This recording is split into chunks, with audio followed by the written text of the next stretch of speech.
Hello everyone, Assalamu alaikum. Welcome back to my Beautiful Lifestyle YouTube channel. সবাই কেমন আছো? আশা করি আল্লাহর রহমতে সবাই ভালো আছো। আমিও আলহামদুলিল্লাহ আল্লাহর রহমতে অনেক ভালো আছি। আজকে তোমাদের মাঝে খুবই মজাদার একটি ভর্তার রেসিপি শেয়ার করব। পদ্মা নদীর মাওয়াঘাটের স্টাইলে আস্ত ইলিশ মাছের ভর্তার রেসিপি। গরম ভাতের সাথে মনে হবে অমৃত। আর ভর্তা পছন্দ করে না এরকম মানুষ খুঁজে খুবই কম পাওয়া যাবে। ছোট বড় সবাই ভর্তার পছন্দ। আর বিশেষ করে আমরা মেয়েরা তো ভর্তা হলে কথাই নেই। মাছ মাংস সবকেই হার মানাবে এই আস্ত ইলিশ মাছের ভর্তা। আশা করি আমার রেসিপিটি সবারই ভালো লাগবে। আমার রেসিপিটি ভালো লাগলে লাইক কমেন্ট শেয়ার করে পাশে থাকবে। আর যে যেখান থেকে আমার ভিডিওটি দেখছো কাছে অথবা দূরে সবাইকে অসংখ্য ধন্যবাদ। আর আমার পাশে থাকার জন্য অসংখ্য ধন্যবাদ। তোমাদের জন্য দোয়া ও শুভকামনা রইল। সবসময়ই আমার পাশে থাকবে, আমিও তোমাদের পাশে আছি।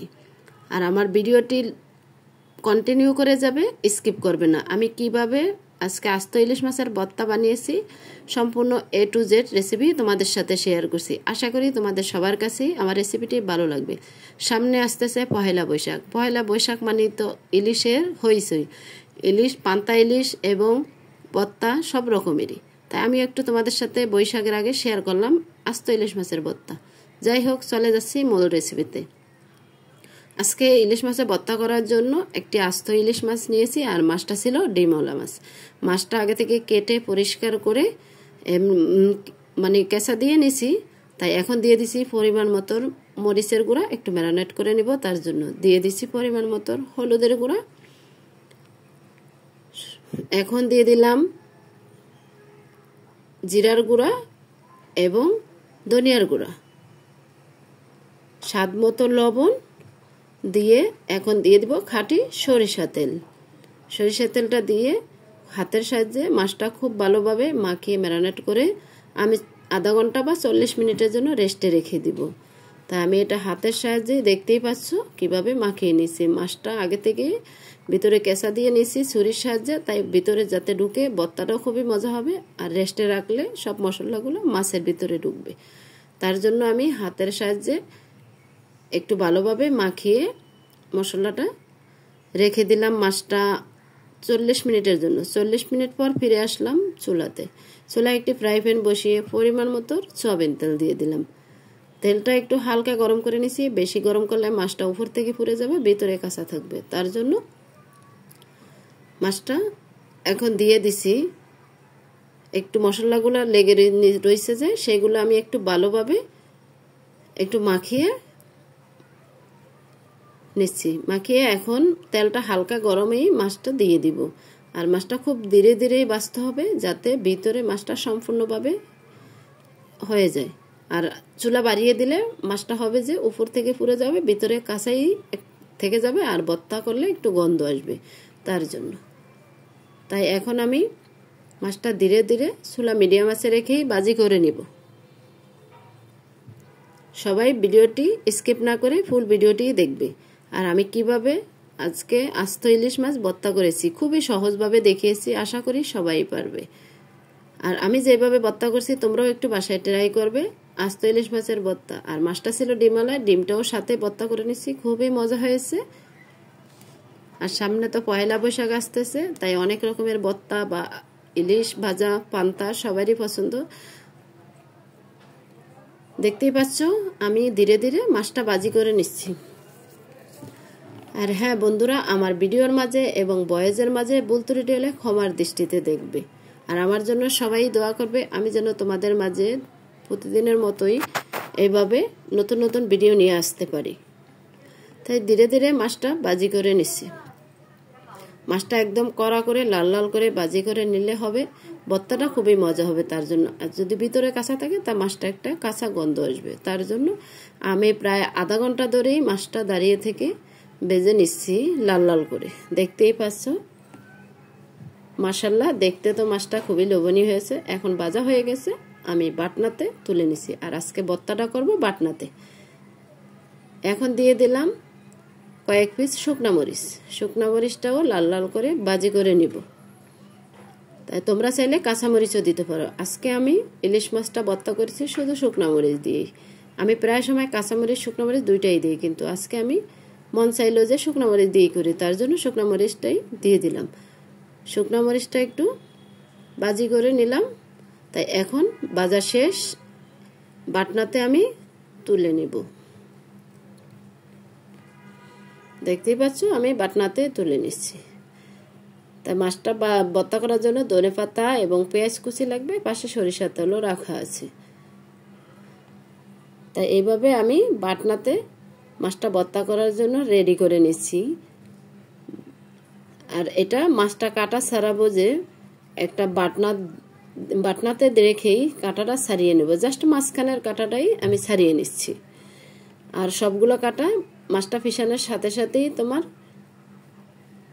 হয়ে যাব, যেহেতু গুঁড়ি হয়ে যাবে। মাছটা যেহেতু লাল লাল করে অনেক সময় ধরে ভেজেছি তার জন্য।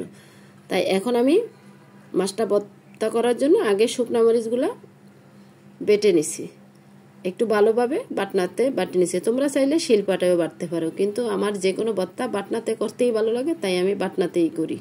দাঁড়িয়ে দাঁড়িয়ে করতে খুবই ভালো লাগে। এখন আমি মাছের কাঁচাটা ছাড়ানোর জন্য এই তো বাটনাতে রেখে আমি এটার নোড়া বলে, যেটা দিয়ে বাটে সেটারে নোড়া বলে, নোড়াটা দিয়ে কাঁটাটা ছাড়িয়ে নিচ্ছি।